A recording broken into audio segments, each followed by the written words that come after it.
Bonjour à tous, aujourd'hui je vais vous parler de l'obéissance mariale. Il est très important de considérer que l'obéissance, on parle de l'obéissance mariale que dans un cas de figure particulier, celui dans lequel Notre-Dame vous apparaît et vous confie un message. Voilà.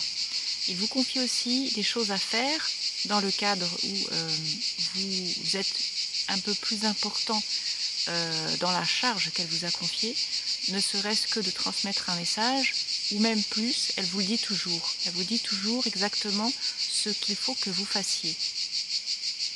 Elle ne vous laisse jamais seul dans cette optique, dans ce cadre de diffuser un message, ou même de faire les choses, puisqu'elle vous attribue normalement, en plus à vous, mais également à votre ange gardien, des grâces pour que vous puissiez diffuser ce message et faire ce qu'elle vous demande. Voilà. Donc il faut bien tenir compte de toutes ces choses, puisque à partir du moment où elle vous confie quelque chose à faire, quelque chose à dire, une attitude et un comportement, si vous ne faites pas comme elle dit, bien sûr, dans le ciel, cela vous sera reproché, puisque en règle générale, Notre-Dame apparaît et confie un message à des voyants dans le but de sauver l'humanité et de réparer quelque chose qui a été brisé ou cassé et qui entraîne la colère divine. Voilà. Donc cela fait aussi partie de la miséricorde divine, bien sûr. Puisque, et là c'est aussi quelque chose que je vais mettre en lumière progressivement, on dit toujours miséricorde divine, et à quoi ça fait référence? Non seulement ça fait référence à la grâce que le Seigneur accorde pour que vous puissiez voir de la même manière que lui, et donc pour que vous puissiez agir de la même manière que lui, à travers le sacrement de confession, à travers tous les sacrements, sacrement de baptême et tous les autres. Tout cela sort de son divin cœur, bien sûr. Et on parle d'amour divin dans le cas de figure où vous êtes entièrement pétri par la grâce qui sort de son cœur. Voilà.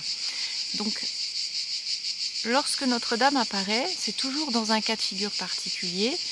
C'est aussi pour entraîner les gens à la prière, au jeûne et au respect de ce qu'elle demande. Voilà. Ce sont les trois facettes du message marial.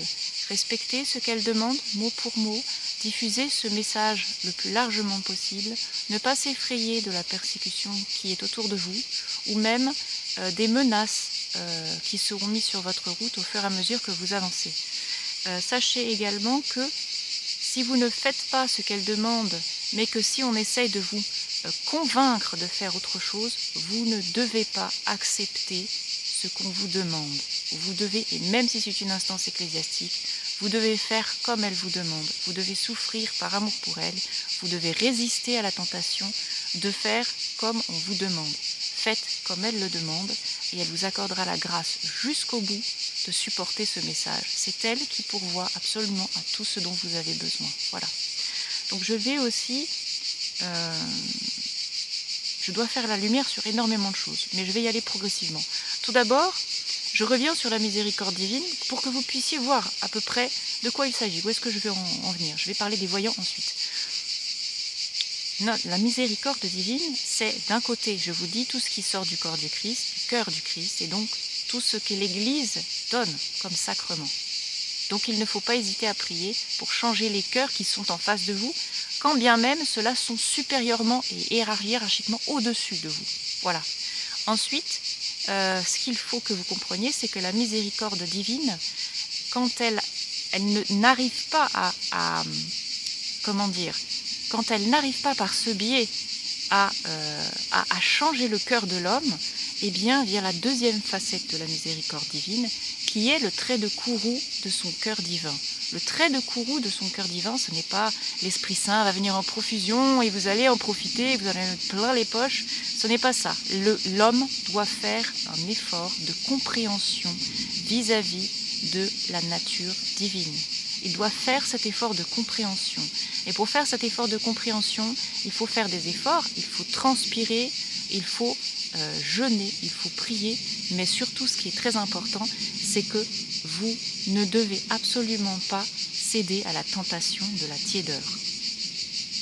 Donc, retour à la tradition, c'est obligatoire. Voilà. Donc, tout ce qui est... Après, on va vous dire que vous êtes intégriste, mais ça fait exactement partie de la persécution. Donc, soyez heureux que vous soyez persécutés de cette manière. Soyez bien heureux lorsqu'on viendra vous voir en vous crachant un visage et en vous disant « ce que vous dites, c'est obsolète, nous, on prêche autre chose et vous dites des bêtises ». Nous ne disons pas des bêtises, puisque c'est Notre-Dame qui nous guide dans cette direction. Voilà. Et bien heureux les cœurs qui écoutent Notre-Dame. Il faut toujours se dire que dans ce cas de figure particulier où vous êtes persécuté, Notre-Dame vous accorde aussi, par son intercession, puisque c'est un message marial dont il s'agit, par son intercession, elle vous accorde toutes les grâces. À partir du moment où vous avez confiance en son message, elle vous accorde ces grâces quoi qu'il arrive. Et si vous aviez l'habitude avant d'avoir certaines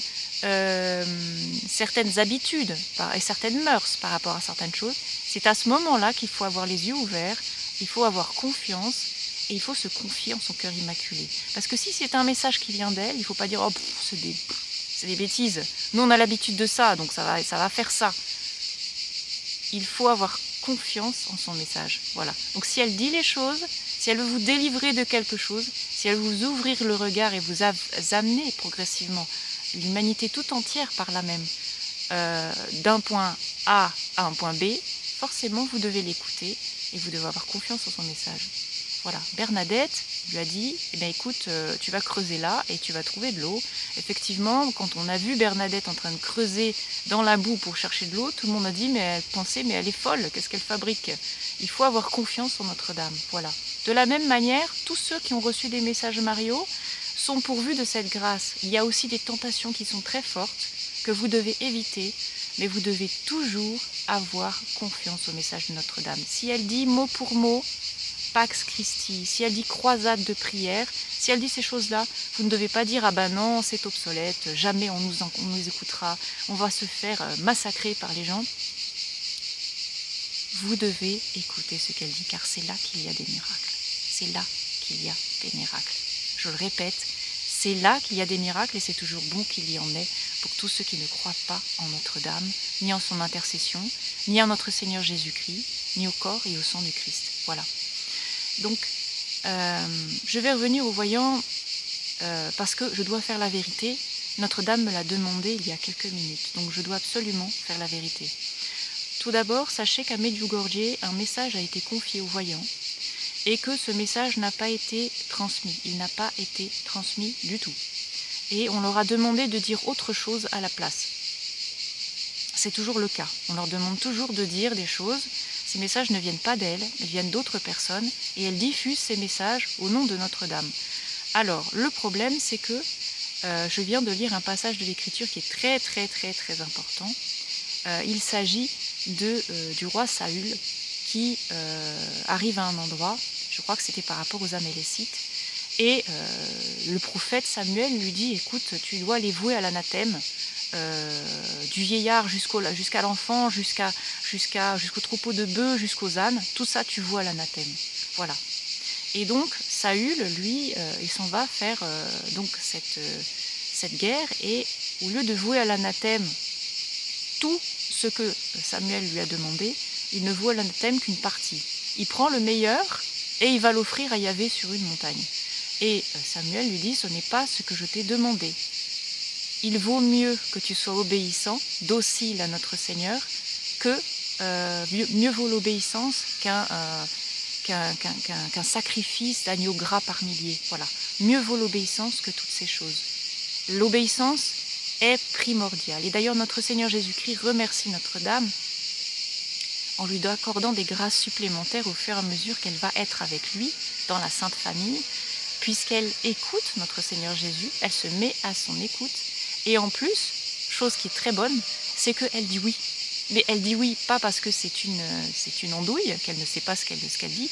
Elle dit oui pleinement à tout, parce qu'elle sait que c'est le Verbe. Voilà. Donc il faut se mettre à l'école de Notre-Dame. Quand elle vous demande quelque chose, il faut lui dire oui, parce que c'est une grâce pleine et entière que vous recevez. Quand vous recevez ce message, si difficile soit-il à comprendre, même si vous ne le comprenez pas vous-même, Notre-Dame vous accordera les grâces à vous qui l'avez reçu, je dis bien à vous qui l'avez reçu, de comprendre le message dans son sens véridique, le plus proche de la vérité. Et même si vous avez, comment dire, des œillères sur quelque chose, Notre-Dame vous accordera la grâce de dire juste ce qu'il faut pour que les gens vous comprennent. Voilà. Donc, ne vous étonnez pas que les voyants essayent de convaincre les gens autour de vous, c'est tout à fait normal, ça fait partie de l'intercession mariale. Voilà, donc vous ne devez pas vous inquiéter de ces choses, vous ne devez pas non plus,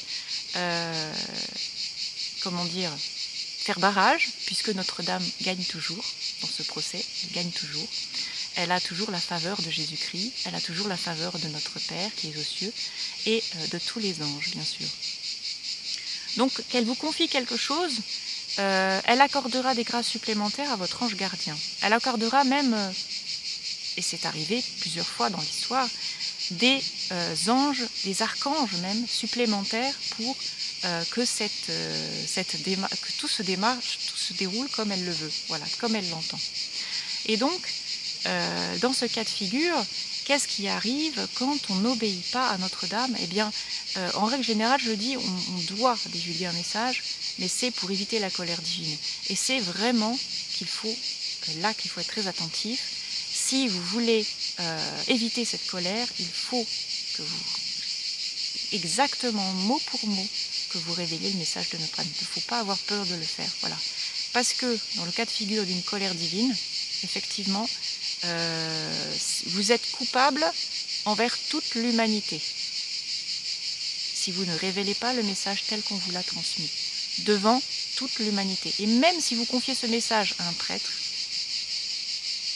vous êtes aussi responsable si vous ne confiez pas la totalité du message ou si vous ne révélez qu'une parcelle de ce message et que vous le gardez pour vous. Vous devez tout révéler. Et vous devez intercéder, puisque le Seigneur veut que nous soyons nous aussi des médiatrices ou des médiateurs, quelque part, de cette miséricorde, pour éviter la colère. Mais, comme je l'ai dit, ce qui fait partie de la miséricorde, c'est également la colère divine. Voilà. Donc Notre-Dame fait tout pour nous l'éviter. Mais notre Seigneur, à partir d'un moment où on ne comprend pas cette vérité, où on ne veut absolument pas la comprendre, qu'on l'édulcore et qu'on dit « mais écoutez, rassurez-vous, tout se passera très bien, il n'y a aucun problème, vous voyez bien, c'est la paix, on va vous vers la paix, tout va très bien, il faut écouter ce qu'on vous dit, soyez obéissants, mais ne désobéissez pas à Notre-Dame, ne désobéissez pas à la grâce, ne désobéissez surtout pas au message qu'elle vous confie. » Voilà. Parce que c'est quand on endort les gens comme ça qu'on arrive à un moment donné où les choses très graves arrivent. Et quand elles arrivent très graves, on se demande ce qui se passe. Pourquoi ça nous arrive? Et qu'est-ce qu'on a fait pour en arriver là? Voilà.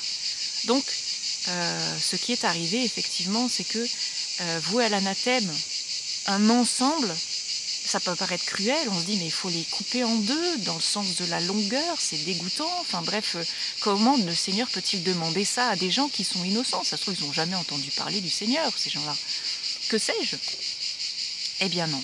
Et souvenez-vous aussi que tous ceux à qui le Seigneur a confié des charges très importantes, s'ils ne font pas la volonté divine, le Seigneur, quand il revient, il leur tranche la gorge à ses serviteurs mauvais. Il leur tranche la gorge. C'est aussi barbare, c'est aussi violent, mais je veux dire, c'est ça la colère divine. C'est ça. Et ça fait partie de ce mystère incroyable qu'est la miséricorde divine. Voilà. Et maintenant, si vous percevez les choses de manière super négative, suffisamment négative pour dire on coupe cette vidéo, c'est trop dégoûtant, je vais vous dire quelque chose. Vous avez des œillères. Parce que notre Seigneur fait des choses extraordinaires aussi en temps d'épreuve. Le martyre, c'est quelque chose de très beau. Il ne faut pas non plus, je veux dire, courir après, c'est complètement stupide. Mais je veux dire, toutes ces choses-là ont du sens dans la vie chrétienne.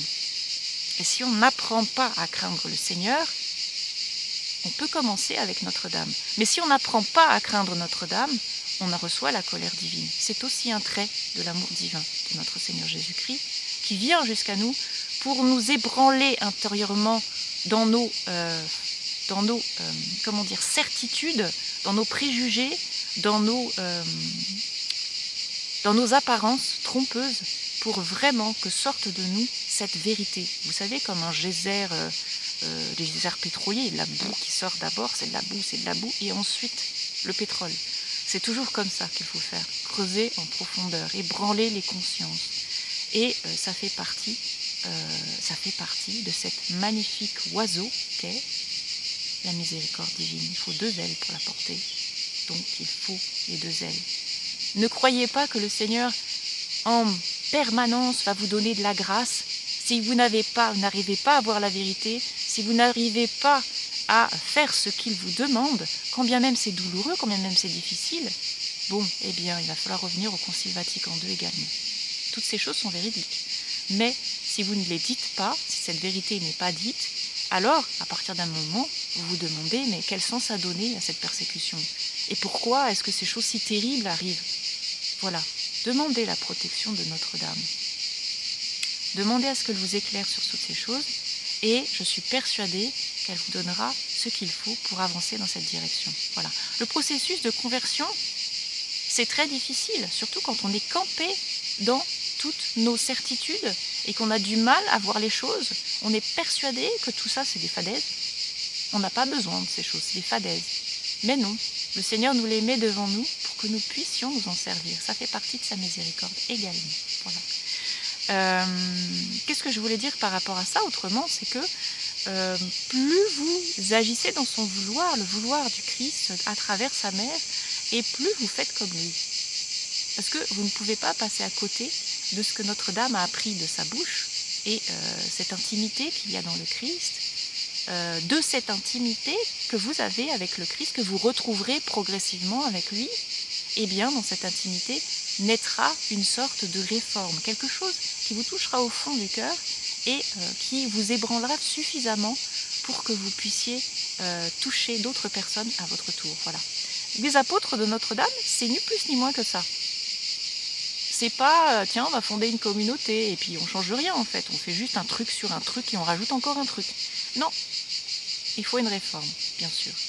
Et donc cette réforme passe par l'apostolat marial. Notre-Dame va envoyer des apôtres.